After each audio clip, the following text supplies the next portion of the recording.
اعوذ باللہ من الشیطان الرجیم بسم اللہ الرحمن الرحیم وَإِذْ قَتَلْتُمْ نَفْسًا فَادَّارَأْتُمْ فِيهَا وَاللَّهُ مُخْرِجٌ مَا كُنْتُمْ تَكْتُمُونَ فَقُلْنَا اضْرِبُوهُ بِبَعْضِهَا كَذَلِكَ يُحْيِي اللَّهُ الْمَوْتَى وَيُرِيكُمْ آيَاتِهِ لَعَلَّكُمْ تَعْقِلُونَ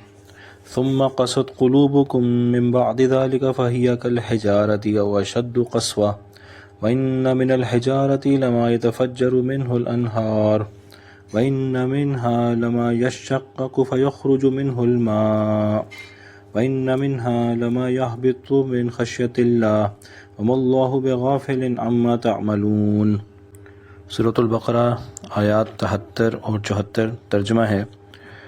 اور جب مار ڈالا تھا تم نے ایک شخص کو، پھر لگے ایک دوسرے پر دھرنے، اور اللہ کو ظاہر کرنا تھا جو تم چھپاتے تھے۔ پھر ہم نے کہا مارو اس مردے پر اس گائے کا ایک ٹکڑا، اسی طرح زندہ کرے گا اللہ مردوں کو، اور دکھاتا ہے اللہ تم کو اپنی قدرت کے نمونے تاکہ تم غور کرو۔ پھر تمہارے دل سخت ہو گئے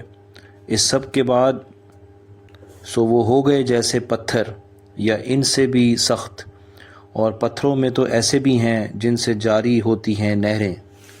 اور ان میں ایسے بھی ہیں جو پھٹ جاتے ہیں اور نکلتا ہے ان سے پانی، اور ان میں ایسے بھی ہیں جو گر پڑتے ہیں اللہ کے ڈر سے، اور اللہ بے خبر نہیں ہے تمہارے کاموں سے۔ آیت 73 میں جو واقعہ ہے وہ بقرہ جو ذبح کرنے کا واقعہ ہے اس سے متعلق ہے کہ بنی اسرائیل میں کسی ایک شخص کا قتل ہو گیا تھا اور قاتل کا پتہ نہیں چل رہا تھا۔ تو یہاں پر اللہ تعالیٰ یہ فرما رہے ہیں وَإِذْ قَتَلْتُمْ نَفْسًا، جب تم لوگوں میں کسی ایک نے قتل کر دیا ایک بندے کو، نفسن کا مطلب بندہ ہے، فَادَّارَأْتُمْ فِيهَا، اب مقتول تو وہیں تھے، قاتل کا پتہ نہیں چل رہا تھا، تو لوگوں نے کیا کیا کہ ایک دوسرے پر جو ہے وہ بات دھرنا شروع کر دی، ایک دوسرے کو الزام دینا شروع کر دیا تاکہ ہماری اپنی گردن بچ جائے، کیونکہ قاتل کی تلاش جو ہے وہ ہو رہی تھی اور ہر آدمی یہ چاہ رہا تھا کہ دوسرے پہ نام آ جائے، میرا نام نہ آئے۔ تو اسی سلسلے میں پھر لوگوں نے موسیٰ علیہ السلام سے اس مسئلے کا جو بیان کیا، اور پھر اللہ تعالیٰ شانہ نے حکم دیا کہ بھئی گائے جو ہے آپ ذبح کریں، اور اس کی وجہ یہ تھی کہ اللہ تعالیٰ شانہ کی طرف سے حکم یہ تھا کہ اس گائے کا ایک ٹکڑا جو ہے وہ یہ جو مقتول ہے، جو بندہ مردہ پڑا ہوا ہے، تو اس کو جو ہے وہ اس ٹکڑے سے کسی جگہ پہ لگایا جائے یا مارا جائے یا چھوا جائے، تو یہ مقتول جو ہے زندہ ہو جائے گا۔ چنانچہ فرماتے ہیں اللہ تعالیٰ واللہ مخرجم ما کنتم تکتمون، کہ اللہ جو ہے اللہ نے فیصلہ کر لیا تھا کہ میں وہ ظاہر کروں گا ما کنتم تکتمون، جو تم چھپاتے ہو۔ تکتمون کا مطلب ہے جو تم لوگ چھپا رہے ہو، تو اللہ نے یہ فیصلہ کیا تھا کہ میں نے اس کو ظاہر کرنا ہے، یعنی کہ قاتل کا جو ہے وہ پتہ چلنا ضروری ہے۔ ظاہر سی بات ہے ان میں سے ایک قاتل تھا بنی اسرائیل میں سے، تو اللہ نے فیصلہ کر لیا کہ یہ میں نے اس بندے کو ظاہر کرنا ہے، تو اس کے لیے پھر اللہ نے فرمایا فَقُلْنَا، پھر ہم نے کہا اضربوہ ببعضہا، اضربوہ ببعضہا، یعنی کہ گائے کا جو تم نے ذبح کی ہے اس کے کچھ حصے سے اس کو مارو، جو مقتول کی جو نعش پڑی ہوئی ہے اس پر گائے کا کچھ حصہ دے کر رکھو یا مارو یا اس کو چھو لو اس سے۔ تو اس کا نتیجتاً یہ ہوا کہ وہ مردہ جو ہے وہ تھوڑی دیر کے لیے زندہ ہو گیا، وہ جو مقتول تھا، اور اس نے اس قاتل کا نام بتایا، اور پھر دوبارہ جو ہے فوراً سے وہ مر گیا، یعنی انتقال کر گیا۔ اب اس میں یہ اشکال پیدا ہو سکتا ہے کہ جو ہے جو اس طرح سے یعنی مقتول کے بیان سے اور بغیر کسی شرعی جو شہادت کے، بغیر کسی شرعی گواہی کے کسی کو ہم قاتل جو ہے وہ ثابت نہیں کر سکتے شریعت کے اندر، لیکن یہاں پر معاملہ یہ تھا کہ موسیٰ علیہ السلام کو یہ بات بتا دی گئی تھی وحی کے ذریعے کہ یہ جو مقتول جب زندہ ہوگا تو یہ سچ ہی بولے گا، تو لہٰذا پھر اس مقتول کی گواہی جو ہے وہ قبول کر لی گئی، اور قاتل کا جو ہے وہ یقینی طور پر پتہ چل گیا۔ اب اس میں کچھ لوگ یہ اشکال کرتے ہیں کہ موسیٰ علیہ السلام کو اللہ تعالیٰ شانہ نے قاتل کا پتہ وحی کے ذریعے کیوں نہیں بتا دیا، اور گائے کے ذبح کرنے کا اتنا بڑا جو معاملہ کیوں پیش آیا جس میں بنی اسرائیل نے بہت زیادہ جو ہے وہ غیر ضروری سوالات پوچھے اور اپنی جو ہے وہ ضد کا جو ہے وہ مظاہرہ کیا۔ تو اس کا جواب یہ ہے کہ اللہ تعالیٰ شانہ کوئی بھی کام مجبوری میں نہیں کرتے، ان کا کوئی بھی حکم یا کوئی بھی کام وہ کوئی مجبوری کے تحت نہیں ہوتا، کوئی ضرورت کے تحت نہیں ہوتا، بلکہ اس میں حکمت ہوتی ہے، اور ہر چیز کی حکمت انسان کے لیے سمجھنا جو ہے وہ محال ہے۔ تو کیونکہ وہ تو خدا کی حکمت ہے، تو خدا کی حکمت کو پوری طرح سمجھنا جو ہے وہ انسان کے بس کی بات عقلاً ممکن ہو بھی نہیں سکتی۔ تو اس وجہ سے جو ہے وہ اس معاملے میں اگر ہم تھوڑا سا ذہن استعمال کریں تو آیت میں کچھ اشارہ ہے، کذالک یحیی اللہ موتا، یحیی اللہ الموتا، کہ اسی طرح اللہ تعالیٰ جو مردوں کو قیامت میں زندہ کریں گے۔ تو ایک حکمت تو یہ ہے کہ لوگوں کو یہ بتا دیا جائے کہ بھئی اللہ تعالیٰ کے لیے زندہ کرنا جو ہے وہ کوئی مسئلے کی بات نہیں ہے۔ جیسے قریش مکہ نے بہت دفعہ اعتراض کیا کہ مردے کیسے زندہ ہوں گے، تو یہ اس کا جواب ہے، وَيُرِيكُمْ آيَاتِهِ لَعَلَّكُمْ تَعْقِلُونَ۔ تو اللہ تعالیٰ جو ہے وَيُرِيكُمْ تمہیں دکھاتا ہے آیاتِهِ اپنی نشانیاں، لَعَلَّكُمْ تَعْقِلُونَ تاکہ تم غور و فکر کرو۔ یہاں پر ہمیں مسلمانوں کو اور کفار کو، ہم سب کو، انسانوں کو یہ بات سوچنی چاہیے کہ اللہ تعالیٰ شانہ جب اس طرح کے واقعات پیش کرتے ہیں، یا جو کائنات کا جو نظام ہمارے ارد گرد چل رہا ہے وہ غور و فکر کا طلبگار ہے۔ اسی طرح قرآن مجید کی آیتیں ہیں غور و فکر کی طلبگار ہیں، کہ جب تک ہم ان میں غور و فکر نہیں کریں گے تو ہمارے دل میں اللہ کی بڑائی اور اللہ کا تعلق اور دین کی اور عبادت کی محبت ہمارے دل میں نہیں بیٹھ سکتی۔ تو آج المیہ یہ ہے کہ ہمارے پاس غور و فکر کا وقت بہت کم ہے، تو ہمیں چاہیے کہ بھی ہم غور و فکر کے لیے وقت نکالیں، اور جس چیز کی ہمیں ہدایت ملے پھر ہم اس پر چلیں۔ اب یہ سارے واقعات جو پیچھے بتائے گئے، جس میں گائے کی جو ذبح کرنا، اللہ تعالیٰ کی طرف سے وحی آنا، پھر اس مقتول کا زندہ ہونا، اور دیگر واقعات جو پیچھے بیان ہوئے ہیں، تو اس سے ہونا تو یہ چاہیے تھا کہ بنی اسرائیل کے دل جو ہیں وہ بے تحاشا نرم ہو جاتے، اور اللہ کی خشیت اور خوف سے جو ہے ان کے دل نرم ہو جاتے، اور وہ عبادت کی طرف آ جاتے، اسلام قبول کر لیتے آپ صلی اللہ علیہ وسلم کے زمانے میں۔ اور حتیٰ کہ بنی اسرائیل جو اس وقت بھی تھے ان کو بھی چاہیے تھا کہ وہ بالکل اللہ کی پوری اطاعت اختیار کر لیں، کیونکہ اتنے بڑے معجزے انہوں نے اپنی آنکھوں سے دیکھے تھے، لیکن ایسا ہوا نہیں۔ اور اس پر اللہ تعالیٰ شانو فرما رہے ہیں آیت نمبر 74 میں کہ ثم قست قلوبکم، اس کے بعد پھر کچھ عرصہ گزرنے کے بعد امید تو یہ تھی کہ تم ٹھیک ہو جاؤ گے، لیکن قست قلوبکم، قست کا مطلب ہوتا ہے کہ سخت ہو گئے تمہارے دل، قلوبکم من بعد ذالک، یعنی ان سارے واقعات کے بعد، فہی کالحجارہ، تو تمہارے دل ایسے ہو گئے جیسا کہ پتھر ہوتے ہیں، حجارہ پتھر کو کہتے ہیں، او اشد قسوہ، یا اس سے بھی زیادہ سخت ہو گئے۔ تو یہ اللہ تعالیٰ شانہ نے ان کے دلوں کو جو ہے وہ تشبیہ دی ہے، اور یہ یعنی پتہ چل رہا ہے کہ جو دل ہے وہ مرکز ہے۔ دل کے بارے میں اللہ تعالیٰ فرما رہے ہیں کہ اگر اللہ کی طرف رجوع ہونا چاہیے اور محبت ہونی چاہیے تو دل کی کیفیت ہوتی ہے۔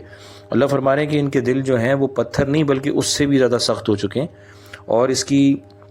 تفصیل کے لیے اللہ تعالیٰ شانہ نے 3 قسم کے پتھروں کا تذکرہ فرمایا ہے، سبحان اللہ۔ اور اس میں اللہ تعالیٰ فرماتے ہیں وَإِنَّ مِنَ الْحِجَارَةِ لَمَا يَتَفَجَّرُ مِنْهُ الْأَنْهَارُ، کہ بھائی ایک قسم کا پتھر تو وہ ہوتا ہے جو اتنا نرم ہوتا ہے کہ اس سے جو ہے وہ بڑی نہریں جو ہیں، انہار نہروں کو کہتے ہیں، یتفجر منہ یعنی پھٹ پڑتی ہیں اس میں سے، الانہار بڑی نہریں۔ تو یعنی وہ اتنا نرم دل پتھر ہوتا ہے کہ، یا وہ اتنا نرم پتھر ہوتا ہے کہ اس سے نہریں پھوٹ پڑتی ہیں، اور وہ نہریں جو ہیں وہ مخلوق کو فائدہ پہنچاتی ہیں، یعنی مخلوق تکلیف میں ہوتی ہے اور ان نہروں کے ذریعے جو ہے وہ مخلوق پھر فائدہ حاصل کرنا شروع کر دیتی ہے اور تکلیف ان کی دور ہو جاتی ہے۔ تو اب وہ اللہ فرما رہے کہ یہودیوں کے دل اس نرمی کے درجے پر بالکل بھی نہیں ہیں کہ اتنے نرم ہوں کہ پوری مخلوق کو فائدہ پہنچائیں اپنے دین سے، ایسے تو وہ نہیں ہیں۔ پھر اللہ تعالیٰ دوسرے پتھر کا تذکرہ فرما رہے ہیں وَإِنَّ مِنْهَا لَمَا يَشَقَّقُ فَيَخْرُجُ مِنْهُ الْمَاءُ، ٹھیک ہے، کہ اب دوسرے قسم کے پتھر ایسے ہیں کہ جب ان کو لما یشقق، جب وہ پھٹتے ہیں، جب وہ پھٹ جاتے ہیں، اشتقاق کا مطلب یعنی پھٹنا، تو جب وہ پھٹ جاتے ہیں فیخرجو، تو نکلتا ہے منہ ماء، اس کے اندر سے تھوڑا سا پانی نکل آتا ہے۔ تو یہ پتھر پہلے پتھر کے مقابلے میں تھوڑے سے سخت ہوتے ہیں کیونکہ ان سے نہریں نہیں پھوٹتی، لیکن پھر البتہ یہ ہوتا ہے کہ پانی ضرور ان کے اندر سے تھوڑا سا پانی نکل آتا ہے، تو وہ بھی جو ہے وہ فائدہ مند ہوتا ہے۔ اور پھر تیسرے قسم کے اللہ تعالیٰ نے وہ بتایا کہ یہ پتھر دوسرے اور پہلے سے بھی سخت ہوتے ہیں، لیکن ان کے بارے میں بھی اللہ فرما رہے ہیں وَإِنَّ مِنْهَا لَمَا يَحْبِطُ مِنْ خَشْيَةِ اللَّهِ، کہ ایسے ہیں جو یحبطو یعنی گر پڑتے ہیں من خشیت اللہ، اللہ کے ڈر سے، یعنی کہ وہ کسی جگہ پر پڑے ہوتے ہیں اور اللہ کے خوف سے جو ہے وہ نیچے کی طرف گر پڑتے ہیں یا کسی بھی اور طریقے سے گر پڑتے ہیں، یعنی سجدے میں گر پڑتے ہیں، رکوع میں گر پڑتے ہیں، ذکر کرتے ہوئے گر پڑتے ہیں، یعنی وہ اپنی نچائی کی طرف آ جاتے ہیں، اونچائی سے نچائی کی طرف آ جاتے ہیں، اور جو ہے وہ اللہ کے خوف سے، اللہ کے عذاب کے ڈر سے وہ اس طرح کرتے ہیں۔ تو سبحان اللہ، یعنی یہ تو کافی سخت درجے کا پتھر ہے کہ جس سے پانی نہیں نکلتا، لیکن یہ پتھر بھی جو ہے وہ بھی کم از کم اللہ سے ڈرتا ہے کہ میرے پہ اللہ کا عذاب نہ آ جائے اور مجھے جو ہے کوئی تکلیف نہ پہنچے، اللہ کی طرف سے کوئی آزمائش نہ آ جائے، تو اللہ کے خوف سے وہ گر پڑتا ہے۔ تو اب وہ اللہ تعالیٰ فرما رہے ہیں کہ جو ہے ان یہودیوں کے جو دل ہیں وہ اس سخت درجے پر بھی نہیں ہیں کہ کبھی کبھی ان کے دل میں اللہ کا خوف بھی آ جائے کہ ہم کیا گناہ کر رہے ہیں اور کیا ہم جو ہے وہ نافرمانیاں کر رہے ہیں، کیا فسق و فجور ہم نے دنیا میں پھیلا رکھا ہے، اس سے ان کو بالکل بھی اللہ کا خوف نہیں آتا۔ تو یہ لہٰذا یہ اس لیے اللہ نے فرما دیا او اشد قسوہ،